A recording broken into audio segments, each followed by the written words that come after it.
Hi everyone, it's Rax. One of the first build guides that I made was Essence Drain Contagion, and it was a leveling guide. And then I went to go play the Amazon for a while, but then I went to the endgame with my Lich, and I was wondering how it was going to go. My Lich is just cruising. It's absolutely cruising. I'm going to show you a T15 map while I play right now. And I can't stress enough. I don't know, let's try this tower, T15 tower. I can't stress enough how bad my Lich is. The total amount of currency that I have spent on this Lich is half of a divine, not even one divine. And I want to show you how things are going to go here. So my Essence Drain has gotten so strong that I'm only throwing Essence Drain here, and you can see everything just pretty much dies. A lot of times, if the density isn't very high, I don't even bother with the contagion part. Yeah, I'm absolutely cruising here. And if you made a character even close to the guide that I'm about to show you, once again, I think it could farm all content. For a point of reference, my Amazon build that I showed doing that, the T15 the other day, that had about 2.5 divines worth of gear.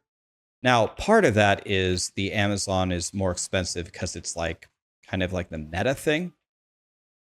But this is extremely fun. One thing that I want to address, and I don't know, maybe I did this incorrectly, but people think I did this as a mistake, but I actually did it on purpose. On the Essence Drain leveling guide, people said that I didn't understand that scaling the hits from Essence Drain would not help the dot on Essence Drain. I actually knew that, and I tried just scaling the dot in the campaign, but I found that it actually seemed to work better for me if I scaled the hit, because just spamming Essence Drain and something like that on the bosses until you got something like Dark Effigy seemed to work very well for me.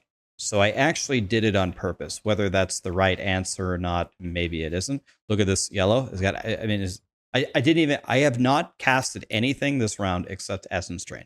I haven't even tried to do my combo. If you put Contagion when you have a ton of monsters like that, then it's super valuable and it spreads, and I just killed the entire room. But now when you get into the end game, it's without a doubt definitely the play to scale the dot. Another thing that I want to say is, right when I started, people told me to look at POE Ninja's build from a creator named Waggle. And I believe Waggle is a content creator, and I think I've actually in the past watched some of his videos. If I remember correctly, I think it was for POE1. So I want to give him credit. Some of the things that I didn't, of course, I did not just copy his build guide, but I definitely took some inspiration and learned some things from him. So if he has a video guide on this, you should absolutely check him out or check out his stream. I think he's a content creator, and I think I've, by the way, look, if you ever get low, did you see how I just triggered my energy shield back to full with convalescence? It's beautiful. So unfortunately, even though this is a T15, none of these monsters are really too strong to actually see this. But what you want to do when you fight like a boss is you want to summon your totem, and your totem is going to absolutely cook these guys, and he's going to do, I think he fires faster based upon how many chaos dots you have on the monsters. So the totem itself, we can make it poison, which puts up a chaos dot, and then the Essence Drain is a chaos dot. Then we can make our curse a chaos dot, and then we can put on contagion itself. And when all of that is up, the totem goes absolutely bananas and kills everything. Another thing is I don't have very good sockets. I don't have I don't have 5 supports on my Essence Drain and nothing like that. So we don't have to go all the way here. I don't need to waste any more of your time, but you get the idea. By the way, I have 5,261 energy shield. You probably can't see my health here. I just realized that that thing I just showed you didn't even get to see it because my webcam was blocking it. My bad. I'll let them hit me and show you one more time for the convalescence. Please hit me. But you can see the effective HP of this build is insane. I got like over 7,000 HP. Hit convalescence, boom, full energy shield right back. Another thing to notice about me playing here, I'm actually draining my own energy shield with my attacks all the time. But notice my energy shield is never drained. So the sustain here is extremely good. So I'm spending my energy shield, and the only time it'll ever go down is if they actually hit me. I'm not actually draining my own energy shield. It's another key feature of this build. If you can't tell, I love this build. It's so chill. I have never died. I didn't die at all today. I played all day, didn't die at all, not one time. And bosses are actually really easy on this build. You don't know why? You just put up your dots, and you have the entire time to just dodge mechanics. You don't have to really stop and attack. You put up your dots, you put down your totem, la la la la la, and just run around. And they got a couple of seconds to kill you, or they're dead. Very nice. So let's get rid of Path of Exile. Let's pull up the guide and let me explain to you how this works. Essence Drain, we don't need to corrupt it. Oh, mine is corrupted. I'll change that. Don't need to corrupt it. But Essence Drain is what's doing most of our damage. 99% in that T15 yellow map you saw me just doing. I was just using Essence Drain. And I'm just going to say this one more time. My gear is bad. I'm missing multiple skill levels. My spell damage and my chaos damage is stupidly low. I don't even have the right uniques. I don't even have an Ed series to stain. I don't even have this. So, and it's very cheap, by the way. So, if you actually build this anywhere near its full potential, it's going to cook this game. I'm certain of it. So Swift Affliction, Considered Casting, and Zenith. I wanted to put Zenith in my leveling guide, but Zenith wasn't an available support yet. I wrote it in the comments, but now clearly it's in the guide, so now I can add it in here. Swift Affliction is going to give us more non-ailment damage over time. Just everything here just to increase the dot damage. 35% more damage, 30% more damage while we're above our mana. Chain is very, very strong here because Chain doesn't nerf the damage of the dot. That's why it's so good. So it spreads everywhere. The hit doesn't do anything, but the dot kills them. Good enough for me. And then I don't have a 6th link, but I think a very good option here would be Intense Agony for the 50% more damage when it hits enemies on full life. If this is the thing that you're spamming all the time, you're going to hit them at full life with it, and they're going to die instantly. If I had another 6th link, I'd probably put it on Dark Effigy. Dark Effigy is the totem that we summon that helps us with our single target. That's about the only time we're going to need any help. And these do have hits, and he's going to do better based upon how many dots are on him. Essence Drain is a dot. Contagion is a dot. We can turn Blasphemy into a dot with Despair, with Decaying Hex. So if we poison them on top of it, it's another dot, right?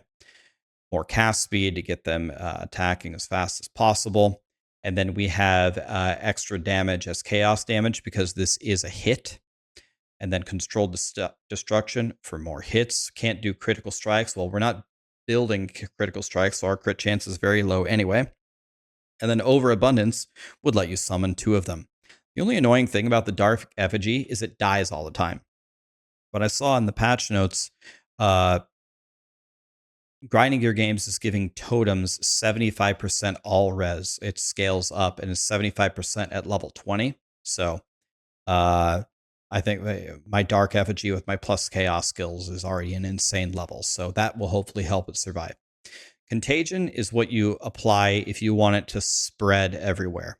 Honestly, as you reach the highest levels of power in this build, it's almost like Essence Drain with Chain just kills everything before you can even worry about Contagion. Contagion is very, very good with massive density. So if you're playing a really, really, really, I have Callie booping me here. If you play a really, really dense map, then Contagion is going to help you. Persistence to keep it up, Unleash to throw more than one of them. Chaotic Freeze, chaos damage contributes to freeze buildup, a nice way to apply some crowd controls, and Hinder, it's going to slow them. This here is really just for support. It's not really here for damage. Withering Presence, it's just going to apply Wither to all enemies around you. And by the way, the quality on the Dark Effigy can apply Withered for you as well on the boss. And I just put Chaos Mastery here. Chaos Mastery would actually potentially be a godly thing to put on Essence Drain as well, or potentially Dark Effigy. But I had those supports filled up, so I just threw the +1 here. Convalescence is beautiful. It's like your oh shit button. When your 5,000 energy shield is drained and you're going to die, you press it, and then you go back to full. I have 5,000 energy shield and like 2,000 life. If you had perfect gear, you'd have way more than that. Way more. So maybe like 7,000 energy shield, maybe more actually. So your tankiness is going to be very, very good on this build. Blasphemy applies curse in an area. We're going to apply despair. And what I see a lot of other people do is they don't do this. They put like a different curse here and they manually cast despair to make it more powerful. I'm lazy. I ain't got no time for that. I don't want to add more buttons to a build. I want to remove buttons. So I auto cast despair. I just run around. I just throw essence drains. I'm not trying to play Huntress over here. If I wanted to play Huntress in combo, I'd play Huntress. Decaying Hex is going to give you a chaos dot. It doesn't really matter how much the chaos dot does. It's just to make the dark effigy better. Unearth, I still use this. People make fun of me all the time. I think this is way better than people think it is. When I'm fighting in a big area and I'm killing everything, and then I fight a yellow or 2 yellows that are chasing after me and they're super powerful, well, I just killed like half of the world. And if I unearth them, I don't care about the damage or anything, any kind of utility that they provide me. They're just there to take hits for me. I can't tell you how many times I survived because I unearthed 10 monsters against like a juggernaut, like chasing after me. And so I just had brutality on there. I put this on there since Act 1. You can put whatever supports you want. It's just there. It's just there to make some minion bobs if you want them. I didn't personally use this, but what you can do if you want is you could put Blink on a weapon swap so you have a teleport. A teleport would be nice, actually, but I never really needed it. I just walk forward and throw Essence Drain. Like I told you, I didn't die one time. I didn't need Blink, but Blink might be really good for the T4 Ascendancy. By the way, that footage you saw me, I didn't even have my 4th Ascendancy. That would make me way stronger. I'm sure if I went to do it, I would cook them real bad. On the wand, the main thing to understand about the gear is you need all of your plus spell levels. It's really simple. 5 on the wand, 3 on the amulet, 2 on the offhand. That's 10. You want to get all 10 of them. That's like the #1 priority. And then you'll be way, way stronger. So I currently have a +4 wand with like pretty much no spell damage on it.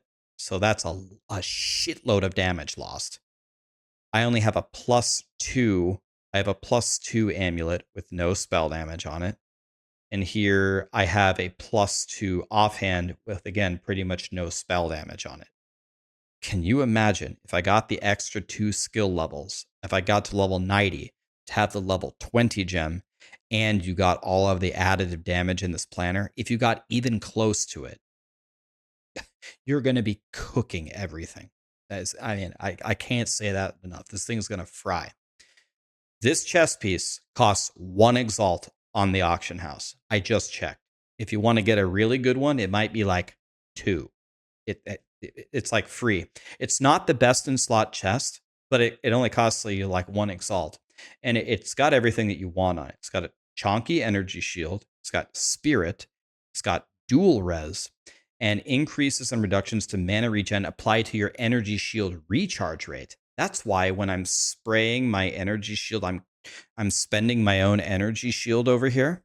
That's why you never see it go down. It only goes down if the monsters hit me. That's a beautiful chest piece. This at Ziri's Disdain, I believe, costs 1 exalt. 1 on the auction house. It's free. So if you want to get a really good one, it might be like 3. You can even as a casual, you can farm both of these things and trade for them in 2 seconds. If you don't have them, that's fine. You don't need either of them. They don't make the build work. You could just use a really good yellow with resistances, not a problem. But these are really, really cheap, super, super effective. And the reason why Ed Ziri's Disdain is so strong is because 10% of damage bypasses your energy shield, but you can't take damage through your energy shield. It's just 10% DR for nothing. And there's another node in the passive tree that does the same thing. For your rings, we're just grabbing chaos damage, cast speed for offense, and then just rarity and life and resistances otherwise. These gloves are probably best in slot. Again, if you want to spend some like one exalt on a really good unique, that's what I was currently wearing. You can get Dodre's Tenure, 100% increased spell damage. The problem is it reduces your cast speed and it doesn't have any resistances, and the energy shield on it blows. It's just very, very offensive. But if you want to use them, they're cheap. Very, very easy to pick up. Belt, we just want life. The charm slots are important, and the resistances. We want to be blocking poison, freeze, and stun. They're annoying as shit, believe me. So we want to block all of those. Try to get at least one stun charm. You can drop the poison if you want, but make sure you got freeze and stun at least. Boots, again, energy shield base, so because that's what we're scaling. Movement speed, rarity is really good up to a certain point. So I threw some rarity on there. Resistances, you get the idea. Again, remember, the most important thing, 5, 3, 2. Get out of your 10 levels, you want to get all 10 of them. I have currently, on the character you saw, I have 8 of them. Missing 1 on the amulet and 1 on the wand. With the currency that I have, that's what I would farm for to fix those 2 things next. Then you work on getting better ones with the additive spell damage and the chaos damage and the cast speed. If you have all of that, it's not, you're going to have enough damage to clear POE3. It's not even out yet. So for the jewel slots, you will, I don't have this Ascendancy yet, but you will get the 4th Ascendancy here.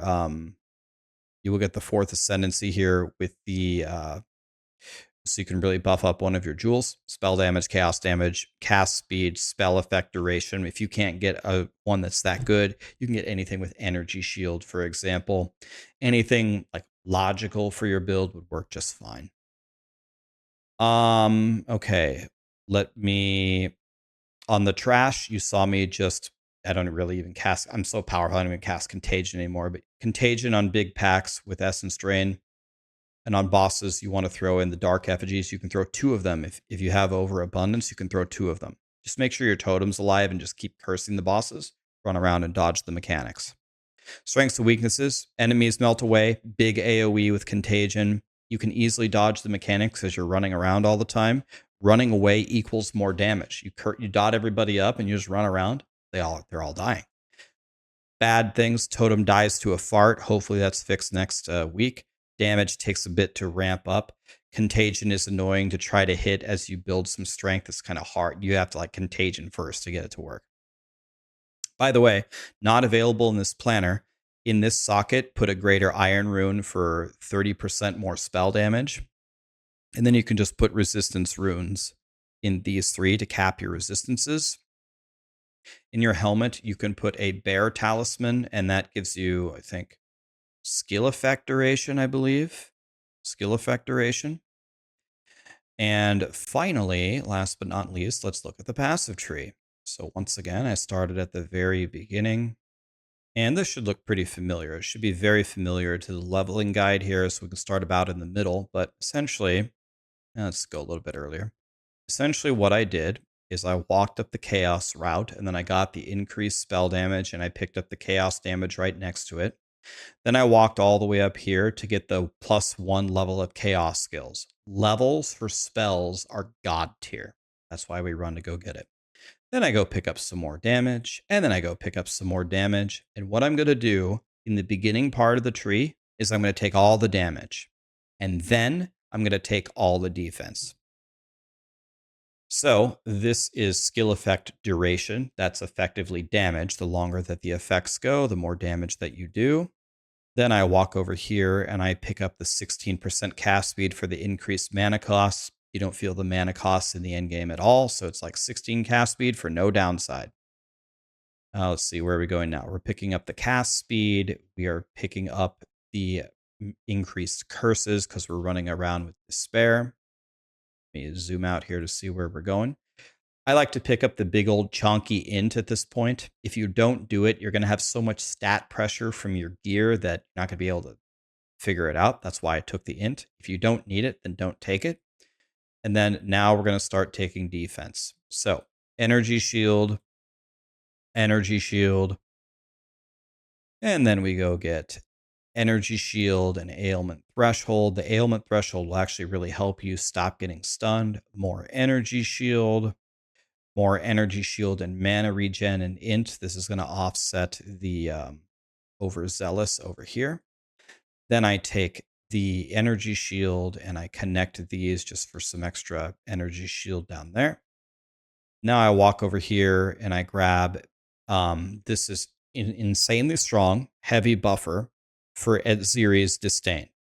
Remember how we said that you're with the Ascendancy here that we're going to have. Life cannot change while you have energy shield. Well, if this 5% of your damage bypasses your energy shield and hits you, and 10% of it does from your helmet, that's just 15 damage that you just never took. That's godly. It's very hard to beat that. Energy shield recharge rate. Everything to buff energy shield and it going back up and it starting as fast as possible and scaling the magnitude of energy shield is going to make you immortal. That's why I take it. I'd wind around here to get the cast speed and the chaos res, something I was lacking severely. Then we're going to pick up more energy shield and mana regen. You're getting the point here. And then we're going to get increased energy shield recharge rate, faster start of energy shield recharge. This is why I'm like immortal. And then might be a good idea to go here to make sure that you stop getting stunned and the ailments. I mean, at this point, you would be like level 93 or something. You don't want to die at this point. You see how much of our tree we invested in the energy shield and it recharging and stuff like that. You should be pretty much immortal. And then I take some mana regen. I take some more mana and mana regen to guarantee you can never run out. I took some more mana regen right here. If you find that you're totally fine on mana at this point, don't take it. It's going to be fine. Take whatever it is you need, whatever bells and whistles you need at that point. Finally, our Ascendancy. First of all, you want to take the Soulless form, where 10% of their damage bypasses your energy shield. Then you take your life cannot change while you have energy shield. You'll have this in the campaign. That combined with that Edziri's Disdain in this node is going to give you some massive damage reduction. Because we have so much energy shield, non-channeling spells cost 3% of your energy shield. That does nothing. Like you just regain it back immediately and you get 30% more damage from it. And spending that does not interrupt the ability for you to recharge your energy shield. And finally, in the very end game, you should have at least one godly jewel to socket in here, and it's going to increase the effect of that socketed jewel. I'm a big fan of this build. I really, really enjoy it. It actually was way more effective and way more successful than I thought it would be. And I'm quite sure, again, last time I'm going to say it, I promise. If you make a planner that's even close to as good as this, you're going to be cooking everything. Trust me. Anyway, thank you so much for watching, guys. I'll be honest with you. I would love to make a bunch of more builds. I would like to go to Smith of Kitava and make one of those. I'm really running out of time, though. It's already, by the time you guys watch this, it's going to be the 12th, and last Epoch starts on the 17th. I have to make leveling and build guides for that. Probably going to be the last build guide that I make right now for this league in POE2, but many, many more builds are coming as I continue to play more and learn more about the game. Credit to Grinding Gear Games. I think that a lot of their patches after, their initial patch have made the game a lot better. I'm quite certain by the time this game launches, maybe later this year, this game's going to be pretty amazing. So looking forward to it. Let me know how this build goes for you down in the comments if you wouldn't mind. I'd love to know. I'd love to hear the success stories. I know some of you are going to say you're shitting on the game. It's going to put a smile on my face. Thank you.